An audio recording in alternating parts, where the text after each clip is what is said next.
Good morning, everybody. Thank you so much for joining us, and big thanks to Alon, Joseph, and the rest of the team for putting this event together. It's with great pleasure to be up here. My name is Nasiri. I run business development and operations on the East Coast for Tokensoft. We are the leading security token issuance and management platform. And I'm going to allow my esteemed panelists here to briefly introduce themselves and their companies. We have Michael, David, and Rodney. Sure, you want me to? Thanks, Sean. I'm David. I'm the CEO of Total. We've built a software that allows individuals and businesses to trade ERC20 tokens atomically using decentralized exchanges. You can use 14 decentralized exchanges currently with Total's product. We're only trading non-security tokens at the time, but we are doing a raise currently on Republic for our own, a security offering for our own business, and I'll talk a little bit more about that. Good. I actually plan to invest while I'm here, so. There you go. You got one option. There you go. Good. I'm Rodney, Sampson, CEO of Opportunity Hub. We're a leading platform to ensure diversity, equity, and inclusion in tech startups and venture. I've been operating for about 7 years. I'm also a senior fellow at the Brookings Institute and professor of entrepreneurship at Morehouse College in Atlanta, Georgia, one of the nation's leading historically black colleges and universities. Good to be here. I'm Mike Saryan. I'm with Lex Goody PC. We're a corporate and securities law firm, and we, a bulk of our work lately is working with security token offerings. About a year ago, people referred to them as ICOs. Nowadays, we refer to them as STOs, but regardless of the nomenclature, we help companies raise money with various exemptions from registration under securities laws. Great. Thank you, guys. Been born in Silicon Valley, come from a big background of early stage capital formation on the buy side, on the sell side, as an entrepreneur myself. And like many people in this room, was also one of the first movers in the equity crowdfunding world and the Jobs Act, which I like to refer to as kind of the 1.0 to the security token industry 2.0. We've seen a lot of these trends kind of come and go. And, we live in a world where there's the private side and the public side. And, I think it's safe to say there's a difference. And a lot of that difference comes in the form of disclosures, transparency, and communications, which is what the topic of this panel is going to be. So let's start off, even though I think this is a fairly industry-heavy room, let's just start off by talking about what are the advantages of tokenization, and let's try not to focus on the liquidity side too much. Michael, you want to kick us off? The advantages, when you look at how securities ownership is recorded today, if you look at private securities, it's in law firm servers where it's just maybe a Word document, Excel sheet. Then you look at public companies where it's just a cascade of these sub-beneficial ownerships where whenever we buy stock, your broker is basically saying, hey, Mike just sold to Rodney, and so there's really no legal transfer there. And that made sense before DLT technology, and I think DLT technology allows you to be able to put all those securities on a blockchain to have a much more efficient system. And that may sound like a tall order today, but I think as this industry moves in that direction, that's going to start to become something much more reasonable and much better than what we have today. I think the elephant in the room, though, is when you say DLT on a blockchain. Because it just doesn't, that doesn't really make sense. It doesn't really work because at its core, a blockchain, a distributed ledger, is permissionless, is open. It goes against everything that a security represents, at least today, in its current form. It would have to be different from what we have today. It would have to be managed by potentially a central authority. So I think there'll be an evolution to what we have today for that to be a workable solution. But I agree with the current system we have and the current blockchains that we have.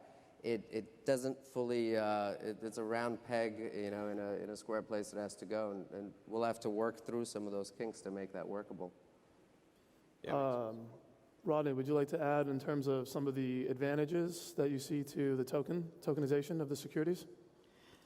Well, from my lens, I go back, 20 years ago, just thinking about what it took to raise our first, $1 million in private capital. And I just thinking about not having access to, the proper networks of check writers back then. And then you come full circle, I come from a community, if you haven't noticed, for all the colorblind folks in the room, I am a black man. I grew up in Atlanta. And I think in 2017, quickly, less than 1% of all of the $130 billion of angel and venture and LP capital went to people who, looked like me. And so what's encouraging about, 1.0 and now 2.0 is, definitely the tokenization components that could offer some liquidity. I know you don't want to talk about that, but when I'm talking about opening up a new investor class inside of my community, the transparency and the liquidity options mean a lot to early, new accredited investors that we're cultivating.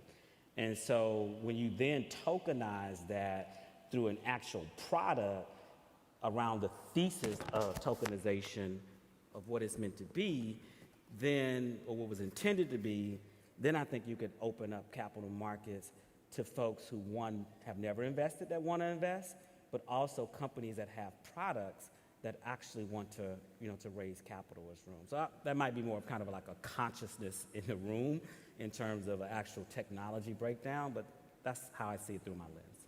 Safe to categorize that as kind of access? This mic is, can we put this on the blockchain? I think it's definitely access. I mean, I think it's if you look at it from a supply and demand side, having access to deal flow, put my investor lens on, that you might not normally have just because you don't know about it. I mean, we've seen with some of the early ICOs, 2 companies I invested in Atlanta, pre their ICO, Storage, which you might have heard about, Patientory as well. I literally saw founders who couldn't raise their first $100,000 in just, seed capital or pre-seed capital, literally raise $30 million in 3 weeks. And it's almost like the end game happening before you start. I mean, why do we build companies? We solve problems that, hopefully people will want to pay for. We scale it to ultimately have them acquired to ultimately create wealth for ourselves, our families, and our communities. But imagine being in a position where, creating wealth is not the issue, but then just focusing on solving the company problems. And I've seen that with 2 of the founders that we've invested in. And so the credibility stack that's added when you're able to raise capital is incredibly encouraging to a founder because it validates, where they are in that respective market. So yeah, absolutely on access. Great answer. I think that's a good segue to my next question. And this would go to Rodney and David, being the 2 entrepreneurs on the panel. How does tokenization change the fundraising story for you, David, who's actively raising right now? Yeah, it's an interesting question because we've come full circle. So coming from the cypherpunk movement and now trying to, fit within the traditional financial world as an operating business, we've found that tokenization, there are advantages for it for our own shares of our business. Now, for other businesses, it's hard for me to talk about specifically because there's such a vast and there's so many different scenarios. But for us, we come full circle, and what I mean by that is when we started, as I mentioned, we were coming from a Bitcoin community that really didn't understand the need for any securitization or regulation in the space. And now that we've raised money compliantly, Reg D offerings, we're doing a Reg CF right now in Republic, and we have a lot of shares as entrepreneurs and as team members. So a lot of our team members have earned shares as part of our developing our business, and they're looking for an exit. And you see that actually happening outside of blockchain and things like SharePost There's a couple other groups that have these secondary markets that are not blockchain focused. And so, to me, this is just a Rails. It's just an upgrade, as we heard some of the other individuals on panels talk about. This is just a technology upgrade for the same exact instrument. So it's like going from snail mail to email. We're just going from a securitized spreadsheet, a spreadsheet on a lawyer's desk to now a blockchain to administrate those, and it does provide some access and some liquidity. I mean, I think it's a powerful time, to be a founder. My first rodeo was 20 years ago, and I've done that 4 times. I've been, fortunate enough to be lucky to have participated in companies that, have been acquired. But when you break down a cap table and you just look at, how diluted and sometimes demotivated we can become as founders as we go through the rounds of capital. We're pretty motivated and family and friends if you have a network that can invest there, and if you can hit a pitch competition and actually win a stage, right? And then go from there to an accelerator and seed round. If you're fortunate enough to get to Series A, get a little win, Series B, but by the time you get there, the corporate governance that kicks in, and I think corporate governance is incredibly important, but you and the founding team and key team members are becoming so diluted that the conversation comes up like, do I really still want to do this? Am I still committed to the original purpose or what have you? And I think, what happens is when you allow the crowd earlier on, particularly when passionate retail investors who've really never, ever been able to participate in the foundation of building the capital markets here in our country, when they're able to participate, day one in terms of ownership, I think the collective energy and synergy allows for just a culture of company building that I don't think we have actually tapped into before. Now, in our particular business, Opportunity Hub, we are actually servicing a lot of people from socially disadvantaged communities. A lot of them come from low-income communities. And when we get them into our tech boot camps, or we get them into our pre-accelerators, or we help them get a job, we're talking to them about income, right? But income is not always, an accelerated path to wealth creation. And so by being able to offer the beneficiaries of our company's products and services the opportunity to actually participate and own a part of their own upward mobility, I think it creates a movement. Yeah, I think you're right that the fact that you have this corporate governance that kind of takes over when a company gets to a certain scale. And I think that what you're hitting on that's really connecting with me and my experiences is that now you have all these individuals from day one who are participating in that governance. That's right. Once it's hit a certain threshold of size. And I believe, personally, my personal opinion is this technology will have more of a disruption in terms of government and governance than it will in finance. I know that's probably not a popular opinion here, but that to me, the way that we run these companies, the way we run governments and organizations, states, everything is going to be changed by this tech as it's an administrative tool. And it gives us, as a founder, quickly, an additional platform accountability. When you're just in the building the MVP, building the product, you're in the weeds with your developers, you don't really feel the accountability as a corporate, citizen in your company. But when you see yourself as a job creator and there's an accountability back to those shareholders, like your fiduciaries are not, 20 investors somewhere that look for emails, but it's hundreds of people or dozens of people inside of your company. I think it keeps you focused on what the long game is. Sure, and most of the time those 20 people, they can afford to lose their money. Exactly. And speaking to whether tokenization, how that changes the fundraising story, I have clients that come and they say, should I do an STO or an ICO? And I say, okay, we have to step back and those could really be the same thing. If you're selling a security, it doesn't matter what you're calling it. Then they say if you want to raise capital in a traditional manner or through tokenization, and you really have to step back and see that it's all the same thing. You're raising capital to build a business, and you have to see who are your potential investors that you're going to have and how you're going to market that. But ultimately, the question is, what's your business? And then does that belong on a blockchain?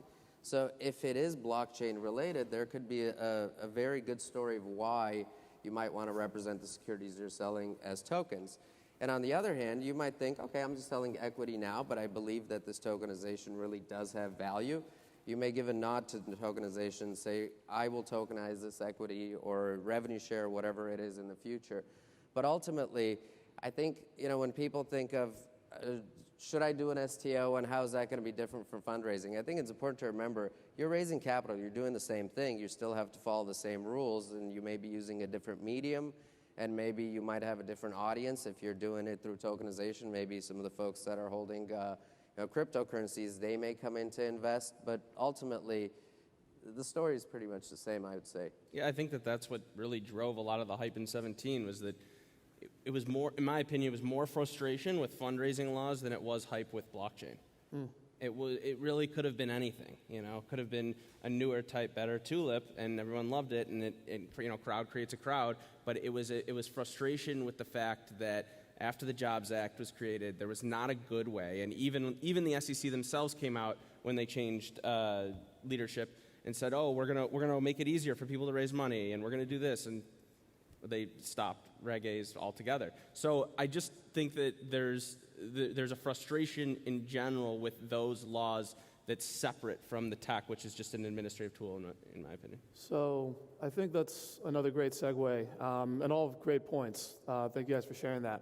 So if we look at the genesis of securities, right? We had the first shares of a company sold, which was the Dutch Indies company, I think 13th, 14th century. That was something evolutionary. The first time that was done. You graduate that to Wall Street, where you can physically start trading these securities, something evolutionary. You look at the Jobs Act, that's kind of a renewal of the existing security laws that were mostly established in the 1930s. You could say that's more evolutionary than revolutionary. Where do we stand now? Are security tokens as they stand today evolutionary or revolutionary? Or is it a mix? Is there parts about it that are revolutionary? Does it have the potential to become revolutionary? David, why don't you kick us off? Yeah, I'll try to keep this short. I think that they can be revolutionary if we allow the access to the individuals. It's a social issue, not a tech issue. The tech is already established. Bitcoin's been running for over a decade. It hasn't had a hiccup. We know this stuff works. Now it's a question whether the governments are going to allow a distributed ledger to be the authority on who owns what assets in this country. And I doubt that that's true over the next decade, but I think that we will eventually get there with certain agreements with other countries in order to trade from their markets to our markets, but I think it's going to take a generation. And so I believe that it's evolutionary for the moment, and it could be revolutionary if we choose to participate. Those are good points. I think today we're just inside of the evolutionary phase of this, because the people who have early knowledge access, outside of some of the outliers that I talked about, we already have access to all, levels of the capital markets, right? So this is kind of like some cool new toy that we're pontificating. It's a novelty. I go back and I study, the Jobs Act. Policy is definitely precedent. I go back and study Jobs Act, and just like the work that Woody and those folks did, and Scott McHenry, and if you look at it, it was one of the most, if not the most bipartisan piece of legislation in the last administration, when you could get Mitch McConnell and the Obama administration to come together to do anything, right? And they were able to actually get the Jobs Act passed. And so all of that momentum seemed like a lot of it, was kind of wasted because it took 4 years for them to rule on the parts of Title III. A lot of talk, though, wasn't given to Title VII. And so, again, I think Jobs Act was evolutionary. The reason it wasn't revolutionary is because there was a lot of conversations about democratization of capital. And I used to, when we were hosting the Kingonomics conferences, convening these conversations, we were like, it should be the emancipation of capital. And so Title VII was supposed to be outreach to poorer communities or to retail investors that might not have known about this even as an investment class. So I think the verdict is still out when it comes to STOs and the future of tokens and just even the products that you're starting to see that could literally be disruptive to the status quo of most institutions on our planet, at which a lot of them do need some innovation. And so if we can get the least of these, those who can only afford $100 or $200 or $300, and they can feel like they're a part of something that's much bigger than themselves, then I think we can see the revolution that, this country is looking for. Revolutionaries require martyrs, and I don't think any of us want to be martyrs, right? And I think that's why with having proper legal counsel and having, proper diligence done on our deals, we want to make sure that, we're around to actually be a part of the revolution and we're not sitting on the sidelines being shut down by the SEC. So I think there's a fine line of balance there. But every now and then you see this disruptive product come through, this disruptive raise that happens. And how do we make those the new archetypes of the founders that we want to support? Maybe there's a day coming where if you don't prove yourself out, in Reg CF, you'll never get to, Reg A+, right? So I think there's some patterns that are forming that hopefully will play themselves out so that we actually will become revolutionary. So, Michael, I think we just threw out a lot of buzzwords. Why don't we help clear this up for the audience a little bit as the lawyer on the panel. Talk to us a little bit about the Jobs Act, Title II, Title III, and then maybe we can jump into, private placements, 506Cs, 506Bs. Let's get a little legal breakdown here before we continue on. And if I may just quickly address that other question too. I think a revolution by its nature never occurs overnight. It happens over time. And any revolution, when in 8th grade, I remember when I learned the American Revolution that it was named after it happened, because you really name a revolution after it's won. And so I think it's hard for us to know whether this will be a revolution. But I think it is evolving at each steps. And I think the ICO market and that whole mess that turned into something else, I think that's all a part of that evolution, which, I think some of us are hoping will turn into a revolutionary thing, and that's going to be dependent on the tenacity of, folks in this room and other folks in this industry who will take it there. On the legal, we do a lot of capital raising, and you could break it down into you've got Regulation D. I think a lot of folks here are familiar with that, and that's your, we do quite a bit of those, and a lot of people take that approach because you don't have a cap on how much money you can raise. You can publicly solicit based on Jobs Act. And they're restricted securities, but there's T0 and other platforms that are coming on that will create a trading medium for those. Rather than kind of going through each of those regs, that'll probably be a bit dull for the audience. Sorry, to your question. Kind of like a good So I Investopedia search, right? I think we touched on it a little bit. There's the private side, which is your Reg D. There's the public side, which is Reg A. Yep, you've got Reg A+, that's your registered offering. And so you can really break it down to the Reg A+. There's two types. And then if you want to not have any filings with the SEC, you've got your Regulation D. You could sell to folks in the U.S., and they have to be accredited investors. And you've got Regulation S, where you could sell to people outside the U.S. And something that oftentimes when I talk to folks and they look at Regulation D and they say, okay, my investors have to be accredited, that really lowers makes my pool of investors much smaller, which is true. But I think something that people don't keep in mind is that Regulation D, this was drafted in, I think it was 82 and went into effect the next year. And those numbers haven't been adjusted for inflation. So if you just look at a CPI calculator, and I think all of us even know that a CPI calculator doesn't truly measure how much things have really, things have changed in value.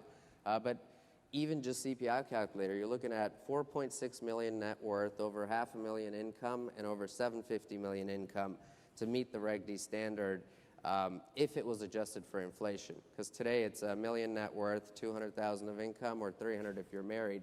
So I think that's something to keep in mind, that although it's intended as private offering for wealthier investors, and of course that does exclude a lot of folks, but it's at least not as small of a group as it was once intended to when those regs were written first. I think the percentage is close to 8% now. 8% of households are considered accredited. So it's still a small pie, small. but I think, it's bigger than what it was when it was written, but of course it's still small.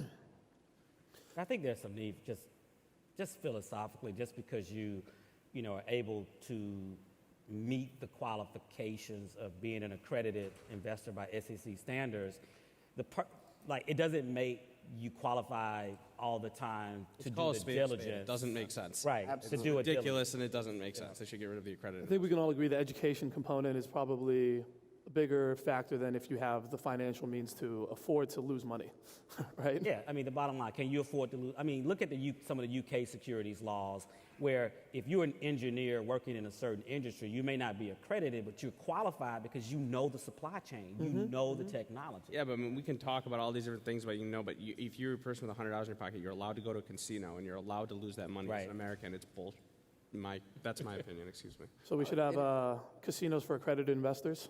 They already have saying those. that you should be able to They're called demo days. place a bet. You should be able to place a bet on what you want to place a bet on. And you know, the SEC tried to create this rule, and it's imperfect. And I absolutely agree, it excludes a lot of people that should be able to invest. Because I think of somebody's grandmother with $1 million net worth can invest in crypto, but I've met a bunch of people that are very knowledgeable about various assets and investing, and they're like, I cannot invest in these, and it's a very frustrating thing. And I think it is something that does need to be changed to open it up based on suitability also and knowledge, not Agreed. just money. I think suitability is key. So David, Rodney, you guys are both doing fundraising rounds now or soon, and you guys have both raised money in the past. So you guys both explained backstage you're doing Reg CF.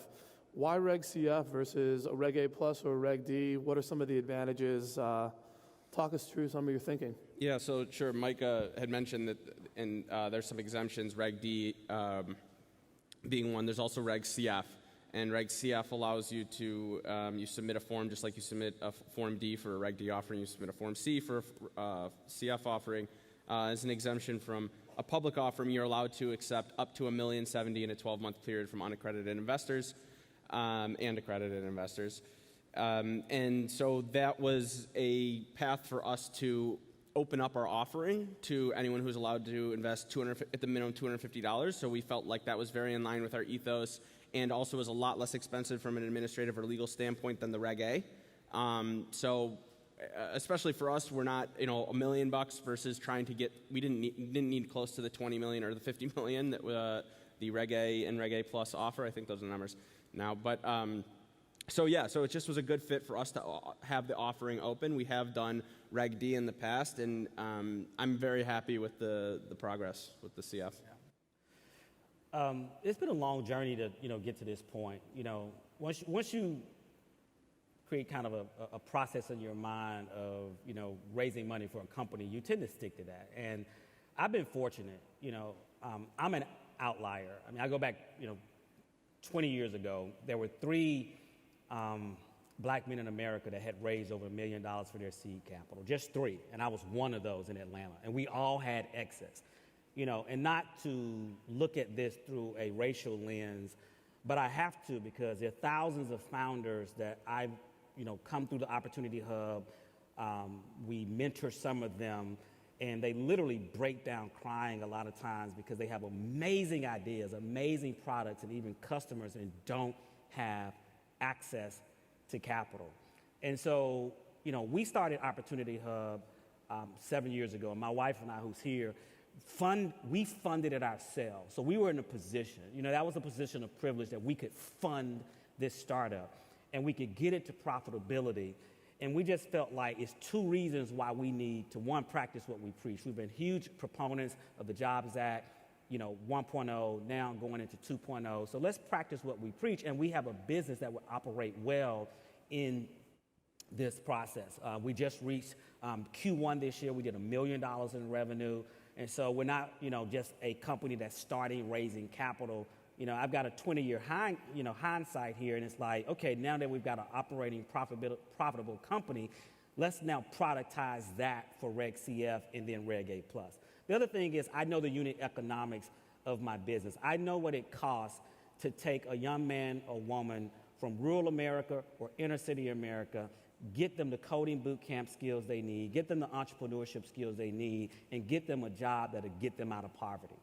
And I need to scale that, and I need Americans to help us do that. And so our process is we actually have a small fund that we're forming first. That fund is forming the formation of this entity that would do the Reg CF. And then once we get through the Reg CF, we're already talking to our council about doing a Reg A+. And so we've got a long game over the next 2 years that we're looking at, because this is the only way we can scale. And I'll be honest, I really don't want to chase down family offices. I really don't want to chase down egos and personalities. I really don't want to chase down these large foundations who've literally wasted trillions of dollars doing pilot programs to solve nothing. Because by 2053, the median wealth gap, the median wealth of a black family in 2053, guys, will be 0. That means none of this shit we're doing is working to help create a new prosperity in America for the black and browning of America. Like 0. What happens with your health, your crime, and everything else when the wealth in a community is freaking 0? And so we've got to do something at scale, and we think that we can leverage these new platforms to actually put a dent in that. And I know I'm like getting passionate about it right now, like most founders do, but I'm just doing that. So thank you. Thank you for sharing that. Let's get a little crowd participation for our final 9 minutes. Quick show of hands if you've ever raised capital before. How about if you've tried to raise capital before? There we go. And keep them up if you found it easy. Yeah. So I think it's a good show to give an idea of the room. Anybody here take a company public before? Congrats. So I think when you look at the private markets versus the public markets, a publicly traded company is just that. It's public, which means there's a lot of disclosures and informations and financial statements that are all made available to people, which is why you have such liquidity. With the private markets, with Reg Ds, you don't exactly have that.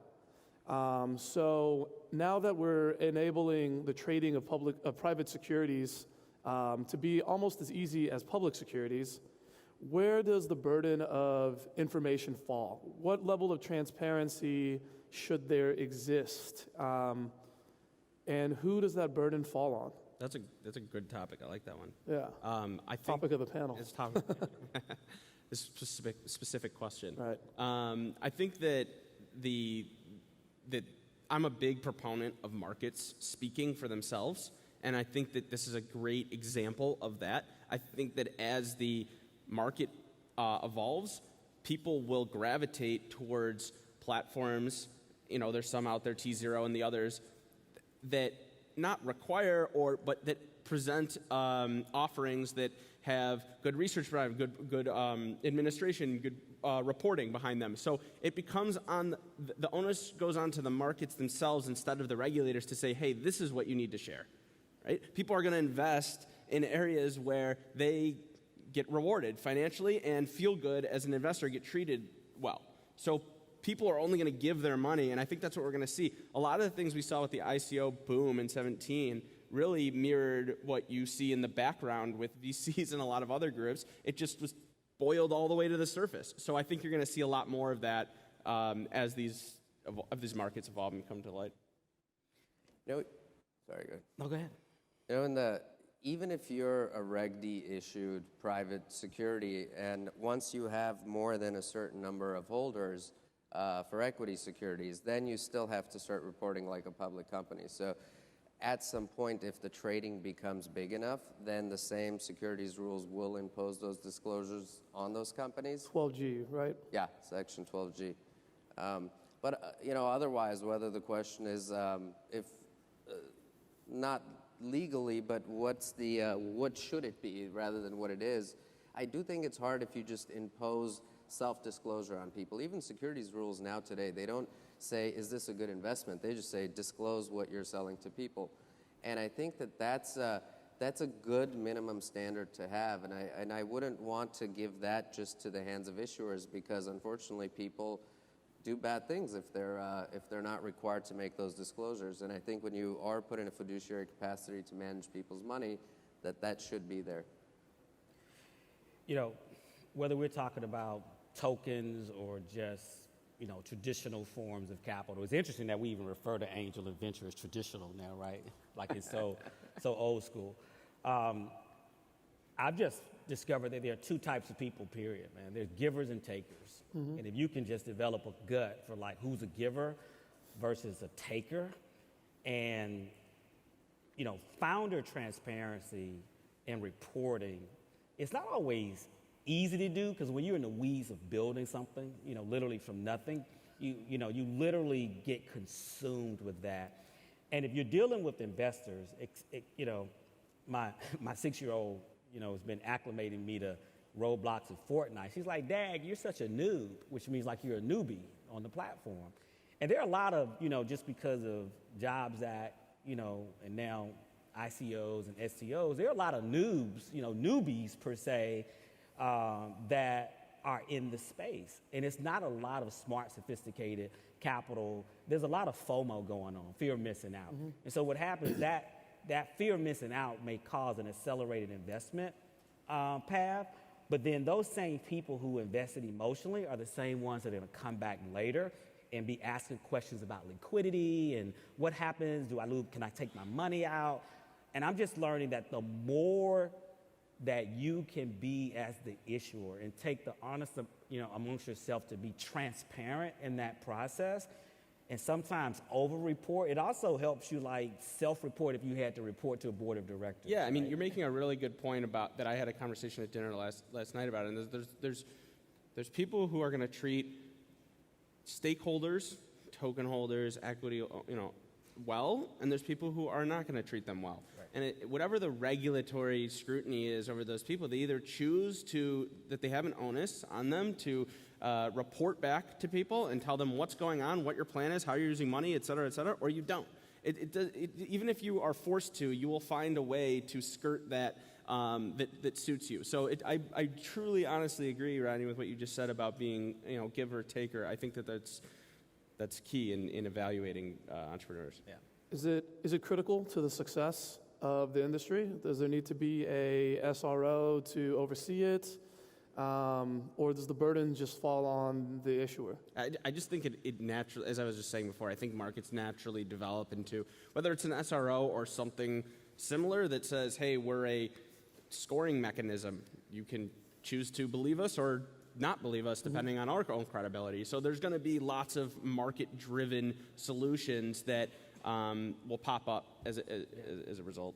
I mean, platforms could take a part in it. I mean, even if it's not regulated in the beginning, could you get badges or something? I think we use platforms to raise money, but platforms could also continue to be the mechanism or like your CRM by which you provide updates post-raise. Mm-hmm. And I think post-raise, you kind of get like kicked off the platform and then you got to go to some other type of CRM. But like platforms are already regulated. They're probably in the best position to start creating a mechanism by which, is this founder sending out updates? Is this founder reporting revenue? Is this founder choosing to pay dividends? It's so many different things that you can kind of, like you say, to your point, badge and score. And then you start to create an ecosystem of people that say, you know what, if I want to be in this world, I'm going to be a good player. Right? And you kind of like isolate as many bad actors. I mean, the reason that there's a whole bad actor construct is because people have found a way around the systems that was supposed to be regulated. So I don't automatically think regulating something is going to eliminate the bad actors. Someone's going to just innovate how to be bad inside human nature, yeah. the system. Great question. I mean, great answers.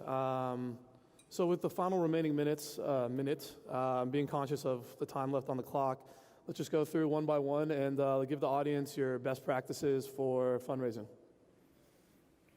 I'd say that it's pretty simple in raise what you need. Don't look at the raise as the end game. Look what you raise, and then spend what you raise. Don't be afraid to stick to your plan. So make a plan and stick to it. And it's not always the end of the game when that money's out. There's always, if you reach your milestone, there's another raise ahead. From my perspective, raising capital has always been the hardest thing that I've had to do, and I've always had to go outside of my network and build new networks, which now I love to meet people and convince them, to write a check. I just would say be transparent. You want an investor who will roll with you for the long game. If this is your first startup or your second one, you want someone who's going to up for the third, fourth, or fifth. Even if you fail, right, the first two. And failure doesn't mean it's fraud, right? Most of these companies fail anyway. but they create jobs in the meantime. And so I think it's a part of the the American construct. And I would just say, just be as transparent as possible with your investors to make sure that they're updated properly, answering any questions that they may have, because they could also become your sales force. They literally could become the people who are advocating for you in terms of company building. And at the end of the day, capital raising aside, focus on getting customers. Like, get customers in your business. Focus on product market fit, cost per acquisition, all of the things that we want to ignore. The actual things that have to help you build a company, do that and raise. And I love what Rodney said, because it's something that it really speaks to what I tell my clients all the time, where it's, if you follow the law, and following the law really means disclose, be honest, and tell your investors what you're selling. And if there's something negative in there, tell them, because that's going to protect you down the line, and it's going to inform your investors, and you're just going to be a good person that's going to be trustworthy. So, essentially, follow the law, tell everybody what you're doing, what your actual plan is, and then follow through with it. Awesome. Thank you, everybody. Thank you. Yep. Thanks, man.